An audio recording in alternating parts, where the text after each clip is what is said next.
What is an HSA account and why should I even care? From a tax standpoint, it's the best account that there is. It's even better than, the TSP.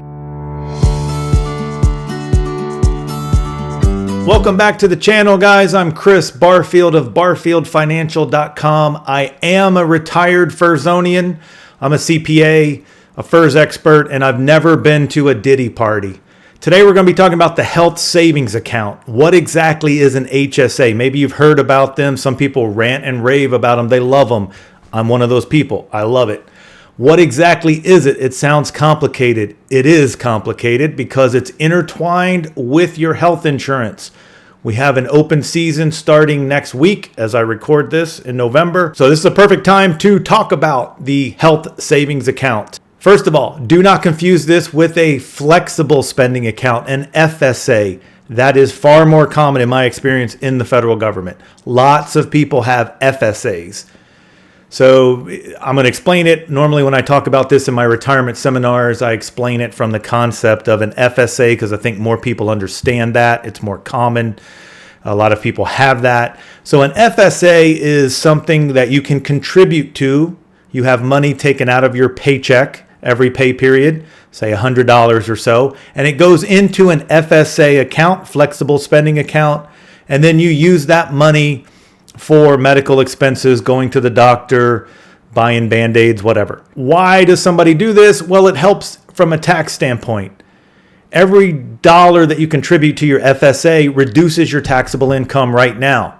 It reduces the amount of income that is taxable each and every paycheck. It's not something that you take on your tax return at the end of the year. It actually does it immediately. So every contribution, very much like your TSP traditional contribution, it reduces your taxable income for that specific pay period. Then that money sits in the FSA account, and then you use it as you incur medical expenses for you and your family. That's fairly straightforward. Lots of people do that. It's very common. There's one for health care, there's one for dependent care, and so on and so forth. Now, there are some big drawbacks to the FSA. One of them is you can't put that much money into it. There's a limit. The current limit is around $3,300 for the year. The other big problem, and this is one of the reasons why it was never super attractive to me, is that you kind of have to guess how much you're going to spend. If you don't spend it all by the end of the year, it does have a use or lose component to it. It used to be you lost everything. Now you can roll over a certain amount. I think it's $660, I think, for next year, something like that. But anyway, there is a small part that you can roll over, assuming you are still working. If you leave the government, retire, quit, get fired, whatever, then you cannot use that FSA once you leave. You can't incur any more expenses. So there would be no rollover like the last year. Also, when that money is sitting in that FSA, it's really not doing anything. It's not being productive for you. It is literally just sitting in there. So it's not being invested. You're not getting interest on it, that kind of thing. Enter the HSA, the health savings account, in comparison. A lot different. Solves some of those problems that the FSA has. First of all, the amount of contributions each year is much greater. In 2025, it is going to be $8,550 for self plus family, or more than self only, or $4,300 for self only. So the family is like double the FSA. You can get in about $8,500, almost $8,600. If you are over 55, get this, they have a catch-up contribution allowance. Now it's not over 50 like your TSP, it's over 55. But if you're over 55, you can put an additional $1,000 in there. So immediately off the bat, you're getting a lot more money into your HSA. So you might think, Chris, doesn't that aggravate the problem of having too much money in there and then losing it when you carry over like an FSA? Here's the good thing about the HSA. The money never expires. Don't think of an HSA in terms of an FSA. Think of it more like in terms of an investment account, because that's really what it is. You can carry over from one year to the next unlimited amount of money. There is no limit for the carryover. I know of somebody who currently has $200,000 in their HSA because they've put money in there and that money has built up year after year after year. So unlike the FSA, you can build that money up unlimited amounts. So that's one huge difference. The other difference is that while the money is sitting in the HSA, it can be doing something for you. It can earn money. You can invest that money. It can go into a brokerage account. Yes, like your TSP. Each insurance company has an agreement with different companies. We'll get more into that in a second. But you can set one of these up at Fidelity or Charles Schwab or whatever, and you can have a health savings account that is being invested in the S&P 500 or basically the C fund. So while that money is sitting in there, it's not just sitting like an FSA. It can continue to grow. If your money's been in the S&P 500, you made 26% last year. That would be true for your HSA as well. If you were in the S&P 500, you made 26% last year. Might make more than that this year. So big difference. The other huge thing is in the taxes, and this is why I think it is the best account out there. I don't know of any other account that exists in the federal government. In my opinion, it's almost too good to be true. At some point, Congress is going to take a look at this because I feel like we're getting away with something here. When you contribute to your health savings account, your HSA, it reduces your taxable income just like it does with your FSA. So if I put $200 a pay period into my HSA, it reduces my taxable income by $200. So that's tax benefit number one. Tax benefit number two, that money grows inside that HSA account tax-free. So if I made $2,000 last year in my HSA, I don't have to claim that as income. That is growing tax-free. It is compounding tax-free year after year after year, just like your TSP, your traditional does. It's compounding tax-free year after year. And then finally you think, okay, well, when you take the money out then, because if it's like the TSP, when you get the tax deduction on the front end, you have to pay taxes on the back end. For an HSA, no, that is not true. Assuming that you are using the money for medical expenses, all of that money comes out tax-free. So tax deductible on the front end, grows tax-free distributions or withdrawals on the back end, assuming you use it for medical expenses. Money that is never taxed, money that you can invest and grow and never get taxed on. So in that sense, it's better than the traditional TSP. It's better than the Roth TSP, because in the Roth TSP, it's not taxable on the back end, but it is taxable on the front end, right? When you contribute, you're contributing with after-tax money. You get no tax break on the contribution. In the HSA, you do get the contribution on the front end, and your taxes are non-existent on the back end, again, if you use it for medical expenses. Another advantage that the HSA has over the FSA is that you can continue to contribute to an HSA in retirement. Most of you know I'm retired. I've been retired for 2 years now. I continue to contribute to my HSA. This upcoming year will be $8,550 I can contribute. I normally, just to make it easy for me, I just normally write a check for the full amount. I don't have it taken out monthly, but you could do that. While you're working, it's easiest to just do it payroll deduction, typically for most people. There are more complicated things to do, but for most of you, just payroll deduction would be how you would get it in there. And then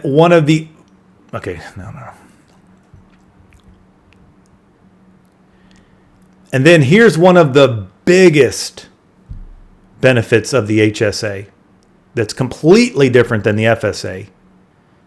You get automatic contributions from your insurance company. Kind of like the TSP has the automatic 1%. Your agency's putting in 1% even if you don't contribute anything. HSA, the insurance companies generally will contribute. Mine contributes $2,000 a year to my HSA, to my health savings account. $2,000 a year. Whether I contribute anything or not, they are putting in $2,000 a year into my HSA. It goes in monthly. It's like $167 a month or so that they put into my HSA every month. So even if I'm not contributing, my HSA account is still building up.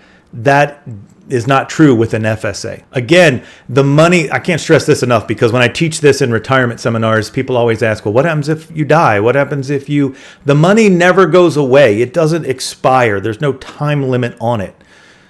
People can inherit this money. This is like your checking account or your TSP or other investment funds. This money is your money. It stays in there.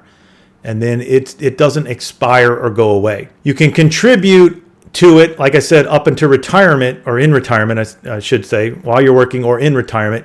There will be a time when you can't contribute anymore. Once you sign up for Medicare, you can no longer contribute to an HSA. So if you're in Medicare, you can no longer contribute to a health savings account. But, and this is the strategy for a lot of people, myself included, you can actually use that HSA. There's no reason to contribute anymore. You can use that HSA to pay for your Medicare premiums.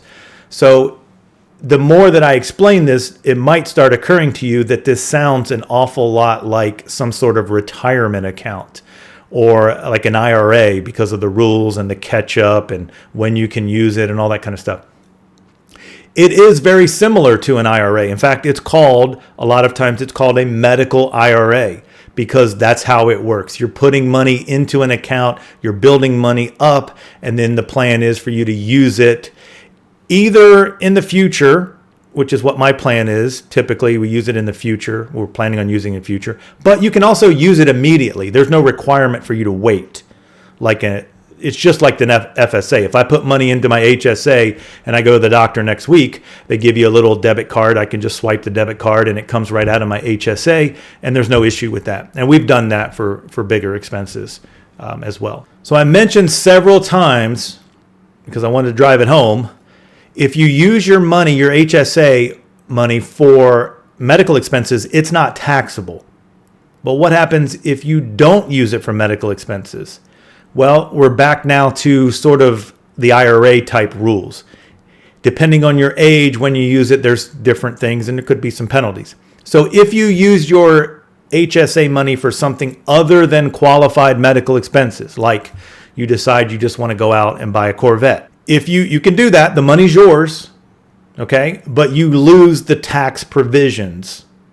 So the withdrawal is now taxable because you're not using it for medical expenses. And if you're prior to 65, you're going to pay an early withdrawal penalty. Normally, early withdrawal penalties in retirement accounts are 10%. For the HSA, it's a little bit steeper. It's 20%. So if you go out and buy the Corvette at 59 because you got a couple $100,000 in your HSA, you can do that. You're going to pay tax on the withdrawal, and you're going to pay a 20% early withdrawal penalty. Once you turn 65, though, you can pull the money out for any reason. There's no longer a penalty. You will just simply have to pay the tax. So there's a staggered penalty there depending on how old you are.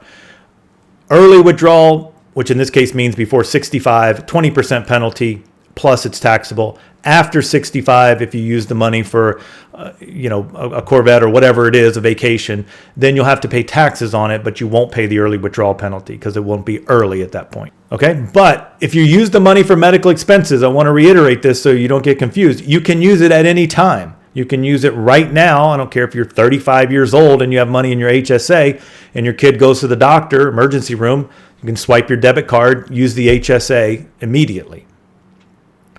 Or you could put it off and use it at your discretion 10 years from now, 20 years from now. You could be saving it up for retirement to help with those Medicare premium expenses. But regardless, you can carry over unlimited amount of money in that HSA year after year after year. You don't have to, it's not use or lose. There is no use or lose component to the HSA. Okay, let's talk about the money that's sitting in there, because that's an attractive feature for a lot of people for the HSA. What happens when that money is sitting in there? What's it doing? Well, it can do absolutely nothing if you don't want it to. It can just sit there. Or what is more common, at least in my experience from the people I talk to that have these, myself included, is that we take that money and invest it. I am going to, each one of these works a little bit different. I have GEHA, high deductible health insurance plan, which has an HSA. They used to, up until very recently, use Charles Schwab as their brokerage. So my money that would go into my HSA, I could take it and transfer as much or as little as I wanted over to my HSA brokerage account, and I could invest in pretty much anything that I wanted to. Recently, they changed, and they went away from Schwab, and they transferred everything to their own in-house HSA bank is what they call it. And inside that HSA bank, I now have money at that brokerage account that I can invest in. They've got multiple tiers, and it's beyond the scope of this video, but you can invest pretty much in anything that you want within reason. Some people are not thrilled with that. They liked Schwab, or they liked having it at one of these other places. They don't like this being forced into, this HSA bank. So they are kind of artificially manipulating things to make it so that it's back into one of these accounts. Like you can set up an HSA at Fidelity and transfer that money from your HSA bank into Fidelity as you want. So you could transfer that money from, let's say, HSA bank into your Fidelity HSA or your Schwab HSA if you want to. The bottom line is you can set up HSA accounts at other places other than what is designated for you through the insurance company. But if you get that far, you can research that down the road. The default is that the insurance company is setting up an HSA for you. Mine, again, GEHA, is at HSA Bank. These rules used to be a little more restrictive as far as how many HSAs you could have and could you roll them over and all of that. That has become more lenient now, so people can have different HSA accounts at different places. So it's not like it used to be. If you knew about these a few years ago, where you had to exhaust one before you couldn't transfer or combine them. That is different now. So a lot of people are upset that we left GEHA, left Schwab, and moved money to their own in-house, and they're upset about that. And that's fine. It's no big deal. People ask me if I'm upset. I don't really care that much. I've got a couple $1 million at Schwab already. I don't need to have everything in one particular place. Matter of fact, I'm considering maybe spreading it out a little bit, but that's a video for another time. So you can have multiple HSAs in different accounts. So if all of this is intriguing to you and you think, man, I'm interested in getting one of those health savings accounts, how do I set one up? Well, here is the big hurdle, and it's a pretty big one depending on your situation. You have to have, in order to qualify for a health savings account, you have to have what is called a high deductible health plan. HDHP, high deductible health plan. You can't just set up an HSA regardless of what health insurance plan that you have. You have to have a certain type, and that type is called a high deductible health plan. And that means exactly what it says. There is a high deductible to it each year. I'll explain mine. I had, again, as I've mentioned, I have GEHA. I'll explain exactly how mine works. But if anybody, before I get into that, if anybody has stumbled into this channel and you don't work for the federal government, everything that I'm explaining right now is for the federal government FEHB. So HSAs in general work the same, but your employer's health plan may be totally different. So what we're talking about here is for Furzonians. We're talking about people that work for the federal government and are in the FEHB program, the government health insurance. For GEHA for 2025, the deductible is for a self and family is $3,300 for the year. So my deductible next year will be $3,300. I have to meet that deductible. And many of you right now, that's sticker shock because you're like, wow, that is a high deductible. Yes, it is. That's the very definition of the plan. But I'm going to show you in a second why it's really not an issue whatsoever. But the high deductible means that I have to meet a $3,300 deductible. If it's self-only, it's a little over $1,600 for next year. So that is the definition. You have to have a plan that has that high deductible. Once you sign up for that, and this is where open season comes in next week, you can sign up for one of these plans. Then they will set up an HSA for you, and then you can start contributing to the HSA. So you cannot have an HSA without the high deductible health plan, or at least you can't contribute to it. If you have had an HSA in the past and you had a high deductible health plan and now you switch back to I'll just call it a regular plan, then that money again does not go away. You can continue to use it. You just can't contribute to it anymore, because in order to contribute to it, you have to be in a high deductible health plan. I don't want to get too deep in the woods about the medical stuff, okay? Because I get questions literally every single day right now asking me, well, Chris, I got a CAT scan coming up next week, or I got an MRI next year, or I'm expecting knee surgery. Should I get a high deductible health plan? Is it for me? I have no idea. Okay, I don't understand all of the medical stuff. Don't pretend to. Don't know what doctor you have, whether it's in the network. Don't know what plans are available to you. I am not here to push high deductible health plans. I'm really just explaining the health savings account. If you think it's something that you're interested in, you will then research the high deductible health plan for you in your area and see if it fits with your family. I have been in it for years now. I don't know how many years, probably 6 or 7. We've loved it.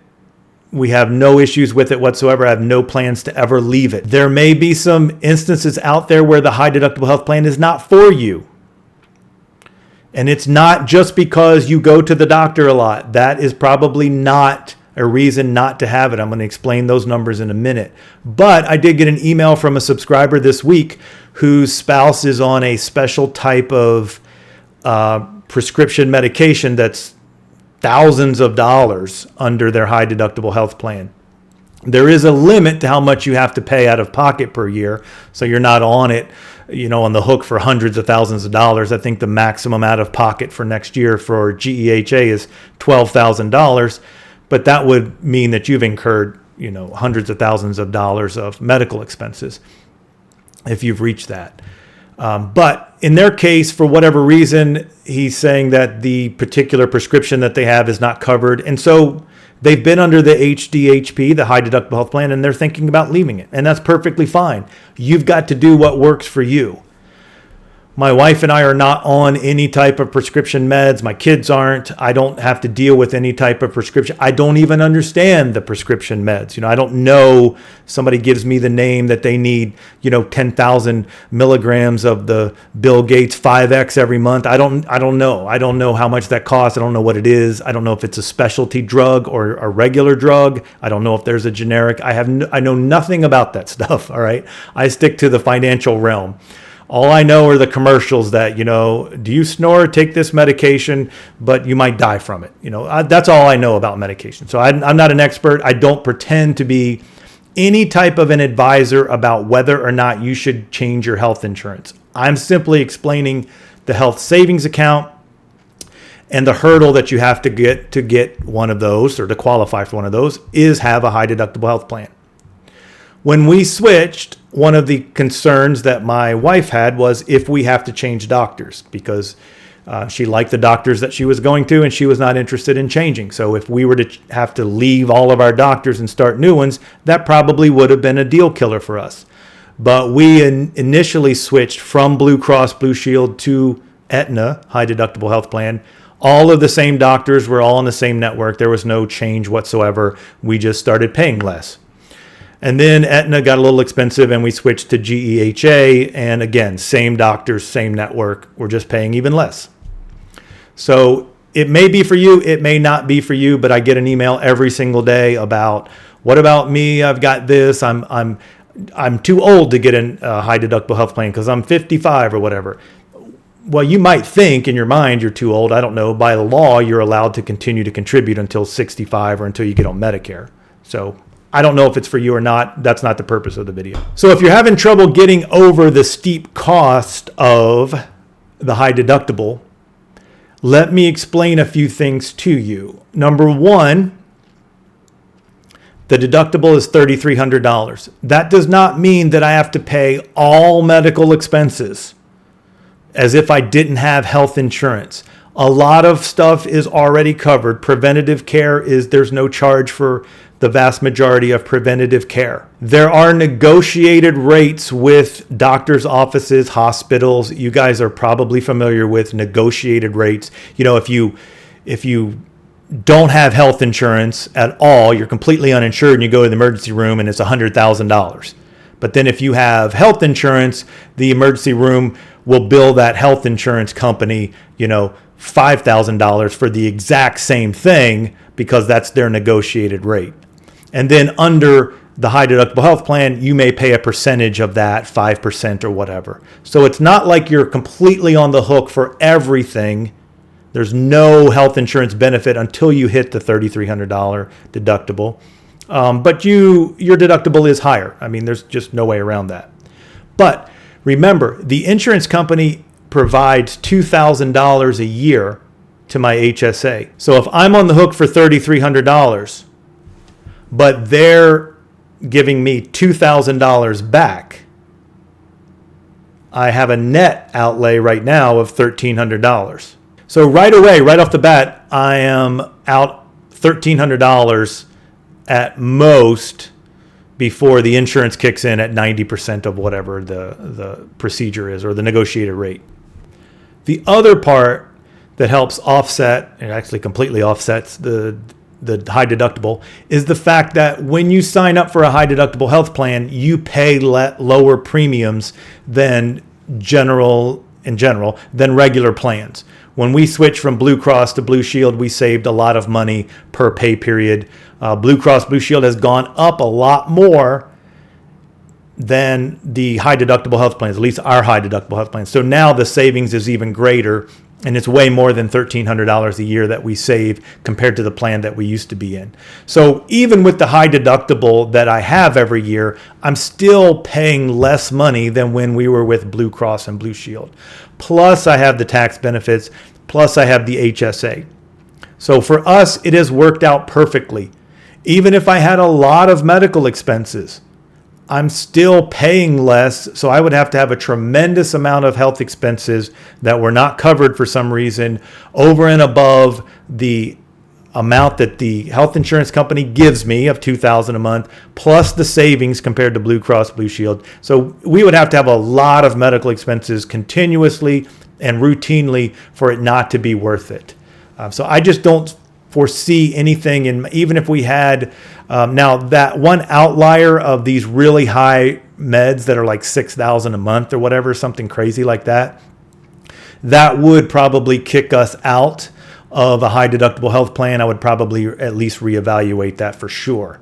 But for most people, even people that go to the doctor routinely and that have prescription meds and stuff, I would encourage you to at least research it and see if it's better. Don't just assume because you read on Facebook that high deductible health plans aren't good if somebody goes to the doctor a lot, or they're not good once you're retired because you can't contribute anymore. That's not true. Or they're not good if you're over 50 or you're too late to the game. You can't build up your HSA. That's not true. Again, remember, if you're using self and family, you can get almost $8,600 in there next year. If you're over 55, you can get an additional $1,000.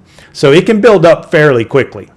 There is a whole host of information that we have not talked about on this video. This video could be 10 hours long if we went through all of the HSA workshop stuff. This is just to give you an overview, and now I'm going to give you some resources that if you think that you're interested in this, here are some ways to research it. This is where I would start first. I have an article on my website that I wrote in, let's see here, in 2020. I have updated this over the years. So it is, I'm pretty transparent about what I do. I think you guys know that. So it shows what plan we were in, what plan we're in, what we switched to, and each year I update it. So it's getting to be a little disjointed. I probably need to rewrite the whole article, but at least you can read through it and you can see the updates year after year and how things have changed and rates. And there's some other resources at the bottom that will also give you some ways to further research things. Okay, so I will put this link in there. Like most things, most questions you can come up with, I have an article on my website that explains that very question. People ask me all the time, how do I calculate how much sick leave to burn? I have an article on that. How does the supplement work? I have an article on that and explain all this stuff in great detail. IRS publishes these limits every year. So this is IRS publication, revenue procedure 2425. And I'll put a link in this as well. But this shows you exactly what the annual contributions are for calendar year 2025. Self-only is $4,300. Family is $8,550. What is a high deductible health plan? I said that before. Minimum of $1,650 for self-only, $3,300 for family. You have to have a minimum deductible of that. There's some other things in here you can read. By the way, for these contributions, I didn't mention this, but you smart HSA people will probably call me out on it. This amount right here, the $8,550 that can go into your HSA, that is the total contribution that can go in. So that includes from the insurance company, the $2,000 plus what I contribute. So my insurance puts in $2,000. That means I personally can only contribute $6,550 for the year. So that is a little bit different than the TSP. Those limits, those contribution limits are just your contribution, what you can put in. The HSA rules are slightly different. So if your insurance company puts something in, you'll have to deduct that from the maximum contribution to see how much you can put in. I'll put the link to this in the notes. Where do you start your research? Don't go, please, guys, stop going on Facebook pages and asking complete strangers about things. Please stop doing that. There are better sources out there. Go to the authoritative source. opm.gov has this link. You can look at all of the different plans, see what the costs are. I have pulled up this. If you click on this link right here, this is what will show up. I don't know if you guys can see this, but you can also obviously click on the link yourself. So I am currently in GEHA High Deductible Health Plan, plan number 342, which is self and family. I pay $436 a month. When you're retired, you pay your premiums monthly. All right, $436 a month. If I were in the Blue Cross Blue Shield standard plan 105, which is what we used to be in, that is for 2025. It went up a lot. It's $920 a month. For you guys that are still working, your bi-weekly is like, let's see, 2025 bi-weekly is $424 a month. Or I'm sorry, every 2 weeks. So if I were still in this, I'd be paying $920 a month, but I pay $436 a month. So half. I pay less than half. So again, that savings that I have completely offsets my deductible, that additional deductible. All right. You can research all these things. There are other high deductible health plans. There's not a ton of them, but they are in FEHB. Understand this, you only have to do this for a year. If you're not sure and you're like, I just don't know, but I want to try it, I'm scared, and you're trying to get all of the information possible, you can do it for a year, and if you don't like it next November, you can switch back. This is not a lifelong commitment. Matter of fact, you should reevaluate your FEHB plans every single year, because some of them went up, 15% next year, and some of them went down. And everybody just automatically, typically, my experience, what people do is they sign up for their health insurance as soon as they get hired, and they never even look at it again, and they've still got the same thing 20 years later, and they go, oh, it's been good to me. But they've never even really evaluated to see if the other one would have been better for them. So a little bit off topic, but I think it's best to research it, at least know what's going on each year. I just noticed as I looked up here, some of these did go down. This is the change in premium for this year. So some of them dropped quite a bit. One last thing about FEHB. Remember, if you're trying to meet the 5-year rule prior to retirement, I get this question all the time. I don't know why it's so confusing. Any FEHB plan meets the 5-year rule. So you remember, in order to carry FEHB into retirement, you have to have FEHB coverage for 5 years prior to retirement. You don't have to be in the same plan. You could change the plan each year of those 5 years and still meet the 5-year rule, okay? So I get that question all the time. Literally, I don't know where the disconnect is. They don't require you to be in the same plan. Just like once you retire, you're not required to be in the plan that you took into retirement. In retirement, if you want, you can change to any plan, any open season for the rest of your life. You could change every year if you wanted. Might not make sense to do that, but it's allowable. All right, guys, that's it for this video. I know there are probably hundreds of questions that you have that I did not answer. Can't get to them all. No one would listen to that much. But I did provide you resources if you're interested in researching it. So go out there. There's plenty of stuff online now. There's other YouTube videos to see how it works. If you have a high deductible health plan, put it in the comments. Let me know what your experience has been. Do you like the HSA? If you had one and you don't like it, you've switched because it didn't work for you, put that in the comments. Those aren't for me or to try to help the YouTube algorithm. That's for your fellow employees to research. They want some firsthand experience of people that were in FEHB. Did this work? Maybe your situation lines up exactly with theirs, and they can learn something from what you did, okay? I love it. I wish I had it my whole career. I would have a few $100,000 in there. It didn't exist my whole career, actually, but I wish I'd been in it longer. I love it. There are plenty of people that don't love it, and I'm not discounting them or telling them that their experience is incorrect because, like I say a million times in my retirement seminars, personal finance is very personal. Change one little fact in the whole scenario, and the outcome should be totally different. So you have two different people doing two totally different things, and they're both correct. That's perfectly fine.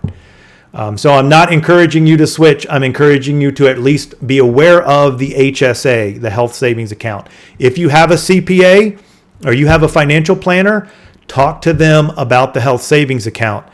In all likelihood, they will have one, or they'll at least know a lot about it. People that really understand money, they have HSAs. A larger percentage of them have HSAs. Okay, so it's not something that's widespread throughout the government. We don't talk about it a lot. I don't know exactly why, because we're always looking for ways to better our financial situation. This is one of the biggest ones. People ask me, Chris, I paid too much in taxes. How can I reduce my taxes?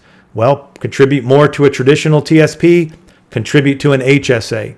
You can reduce your taxable income a lot and never be taxed on that money that you contribute to this. If you're looking for ways to get more money into your TSP because you're not maxed out, the HSA could maybe save you $1,000 or more a year in taxes.